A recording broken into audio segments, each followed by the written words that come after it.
E aí pessoal, tudo bem? Aqui é o Rony, professor de Física. Neste vídeo vamos dar sequência ao vídeo anterior. Nele, vimos como determinar a força eletromagnética por unidade de volume e com isso a gente obteve a expressão ilustrada no quadro. A partir de agora, eu vou escrever essa expressão de forma mais compacta, de forma mais enxuta. Para fazer isso, eu vou definir o tensor das tensões de Maxwell, representado desta forma. E eu vou escrevê-lo na forma matricial. Eu vou recorrer aqui a uma matriz 3×3. Eu vou, portanto, organizar os termos dentro dessa matriz da seguinte forma. Na primeira linha, vão aparecer os termos que acompanham as derivadas parciais em relação a x. Na segunda linha, vão aparecer os termos que acompanham as derivadas parciais em relação a y. E na terceira linha, vão aparecer os termos que acompanham as derivadas parciais em relação a z. Naturalmente, você vai notar, a partir dessa organização, que na primeira coluna aparecem os termos na direção do versor i, na segunda coluna aparecem os termos na direção do versor j e na terceira coluna aparecem os termos na direção do versor k. Portanto, vamos começar a construção do tensor das tensões de Maxwell. Na primeira linha e na primeira coluna, nós temos ε0 que multiplica EX. Muito bem? Ainda na primeira linha e na primeira coluna, nós temos este termo. Perceba que eu tenho ε0 que multiplica -1/2 vezes o gradiente de e ao quadrado. O gradiente de e ao quadrado é o gradiente de e escalar e que aqui se encontra. Portanto, o gradiente deste termo é dado por derivada parcial em relação a x deste termo i versor, mais a derivada parcial em relação a y deste termo j versor, mais a derivada parcial em relação a z deste termo k versor. Como aqui aparecem os termos que acompanham as derivadas parciais em relação a x na direção do versor i, conforme eu citei há pouco, nós temos aqui, portanto, -1/2 que multiplica ex² mais ey ao quadrado mais ez ao quadrado. Vamos agora analisar os termos que acompanham o campo magnético. Pelo mesmo raciocínio, nós temos agora mais 1/μ0 que multiplica bx, muito bem.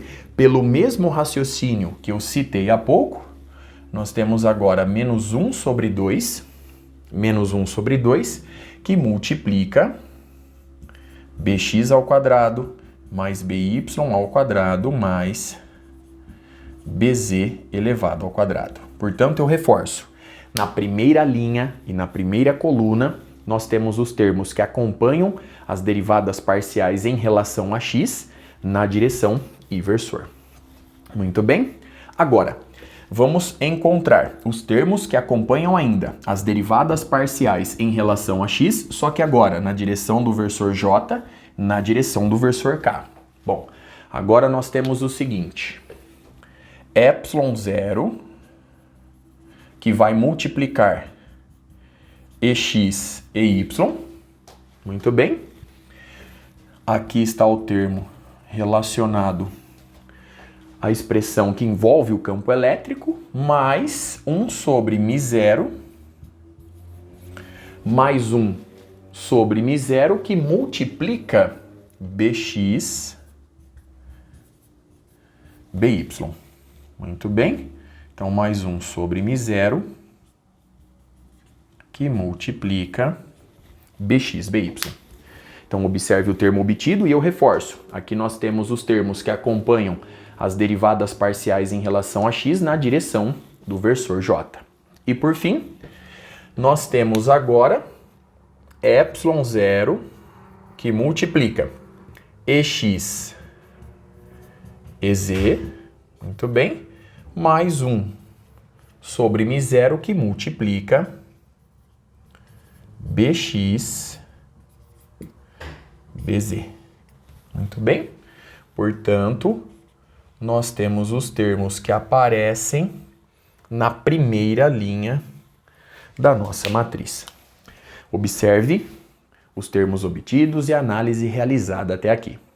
Agora, na segunda linha, eu vou colocar os termos que acompanham as derivadas parciais em relação a y, respeitando o fato de que na primeira coluna nós temos os termos na direção do versor i, na segunda coluna os termos na direção do versor j e na terceira coluna os termos na direção do versor k. Portanto, vamos agora para este termo. Nós temos ε0 que multiplica. Nós temos a derivada parcial em relação a y na direção do versor i, portanto, ε0 e y e x. Pelo mesmo raciocínio, nós temos agora mais 1 sobre μ0, que multiplica by, bx. Muito bem? O termo seguinte, perceba o seguinte, nós temos a derivada parcial em relação a y na direção do versor j agora. Então, vamos lá. Esse termo, ele aqui se encontra. Nós temos e y, então ε0 multiplicando e y, e agora aparece novamente este termo que aqui se encontra, pois quando eu aplico o gradiente a e ao quadrado, ou seja, quando eu aplico o gradiente a e escalar e, a gente obtém a derivada parcial em relação a y deste termo na direção do versor j. Portanto, menos 1 sobre 2, que multiplica ex quadrado mais ey ao quadrado mais ez quadrado. Muito bem? Pelo mesmo raciocínio, nós temos o termo associado ao campo magnético. Portanto, mais 1 sobre μ0 que multiplica. Agora nós temos by menos 1 sobre 2 que multiplica bx quadrado mais by ao quadrado mais bz elevado ao quadrado. Muito bem? Por fim, vamos para o último termo. Lembre-se que nós temos a derivada parcial em relação a y, nós temos os termos que acompanham essa derivada parcial na direção do versor k. Então, agora, para o campo elétrico, nós temos ε0 que multiplica ey ez, muito bem, ε0 que multiplica ey ez, mais, pelo mesmo raciocínio, 1 sobre μ0 que multiplica by bz. Muito bem? Então, observe no quadro o termo obtido e toda a análise realizada até aqui. Vamos agora, enfim, para a última linha. Então, na última linha, nós temos os termos que acompanham a derivada parcial em relação a z. E, na primeira coluna, o termo na direção i versor, na segunda coluna, o termo na direção j versor e na terceira coluna, o termo na direção k versor. Então, vamos lá, começando com o campo elétrico. Nós temos ε0 que multiplica. Então, agora nós temos ez e x,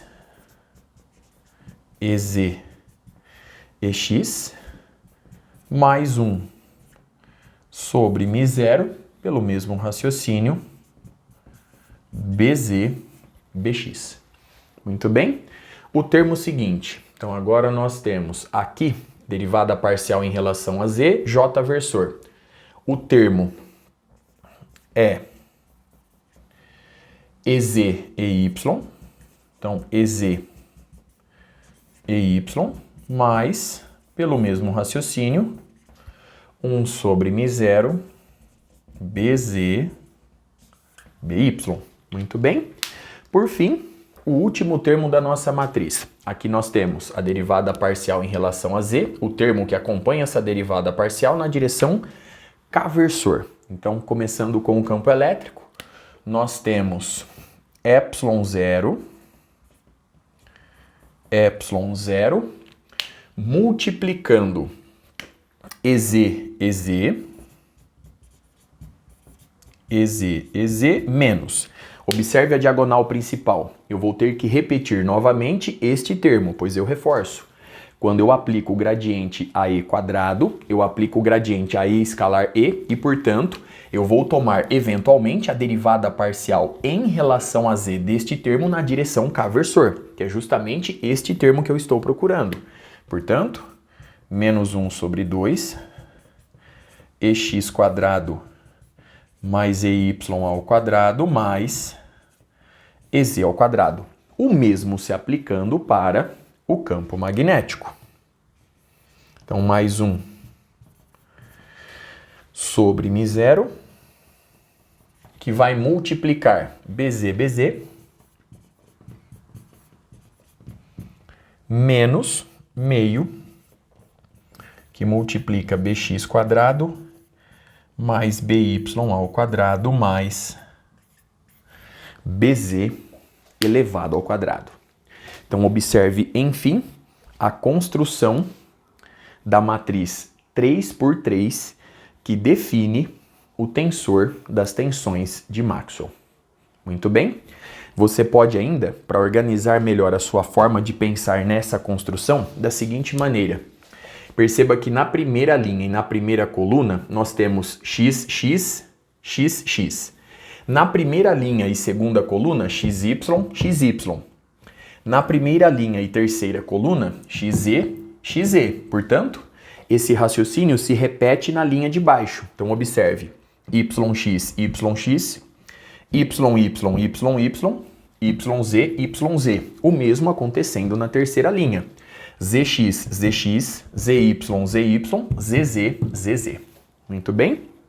Observe mais uma vez a matriz obtida. Eu posso, portanto, representá-la de forma geral da seguinte maneira. O tensor das tensões de Maxwell é dado por TXX, TXY e TXZ. Então, aqui aparece agora TYX, TYY e TYZ. Enfim, TZX, TZY e TZZ. Muito bem. Logo, eu posso construir agora, definir agora uma expressão geral que te permite localizar cada termo dentro da matriz 3×3 que define o tensor das tensões de Maxwell. A expressão geral é a seguinte. O elemento T e J é igual a ε0 que multiplica EI, EJ, menos 1 sobre 2 vezes a delta de Kronecker vezes E quadrado mais. Então, agora nós temos 1 sobre μ0 que multiplica pelo mesmo raciocínio BI, BJ menos 1 sobre 2 delta de Kronecker B elevado ao quadrado. Em que I e J podem ser iguais a X, Y e Z, e a delta de Kronecker é definida da seguinte forma. Ela é igual a 1 se I é igual a J e ela é igual a 0 se I é diferente de J. Sendo assim, vamos comprovar essa expressão geral localizando alguns termos dentro da matriz acima. Então vamos começar com esse elemento. Esse elemento nada mais é do que TXX, portanto, TXX é igual a ε0 que multiplica EX, menos 1 sobre 2 vezes 1, já que x é igual a x, ou seja, I é igual a j, menos 1 sobre 2 vezes E ao quadrado, que aqui se encontra. Mais 1 sobre μ0, BX, menos 1 sobre 2 vezes 1, vezes B ao quadrado, que aqui se encontra. Muito bem? Vamos comprovar mais um termo e os demais eu deixo para você verificar aí na sua casa. Então vamos lá. Vamos agora obter TZY. Observe que TZY aqui se encontra. Então vamos lá. TZY. ε0 que multiplica EZ e Y. Este termo se anula, já que Z é diferente de Y, ou seja, I é diferente de J. Portanto, esse termo vai embora. Então a gente obtém TZY é igual a ε0 que multiplica EZ e Y, mas, pelo mesmo raciocínio, esse termo vai embora, mais 1 sobre μ0 BZ BY. Muito bem? Então observe a expressão geral que te permite localizar cada termo dentro da matriz 3×3 que define o tensor das tensões de Maxwell. Agora eu vou mostrar a utilidade dessa definição. Eu vou escrever a expressão da força eletromagnética por unidade de volume de uma forma muito mais compacta. Nós vamos escrever da seguinte forma: a força eletromagnética por unidade de volume, a partir de agora, é dada pelo divergente do tensor das tensões de Maxwell. Muito bem. Agora, menos. Observe o seguinte: se eu multiplicar e dividir este termo por μ0, aparece aqui o vetor de Poynting, pois nós temos ε0 sobre μ0, que multiplica a derivada parcial em relação ao tempo t deste produto vetorial sobre μ0. Portanto, aparece aqui o vetor de Poynting. Portanto, nós temos menos ε0 μ0, que multiplica a derivada parcial em relação ao tempo t do vetor de Poynting. Muito bem? Para finalizar o vídeo, para que ele não fique muito extenso, a partir de agora nós temos a seguinte tarefa. Eu preciso mostrar para vocês, mesmo que não seja o propósito deste vídeo trabalhar com a notação indicial e o uso de tensores, que o divergente do tensor das tensões de Maxwell corresponde a um vetor. Para fazer isso, eu vou recorrer à notação indicial, que eu vou introduzir de maneira direta e rápida no próximo vídeo. Com isso, eu encerro este vídeo. Até a próxima!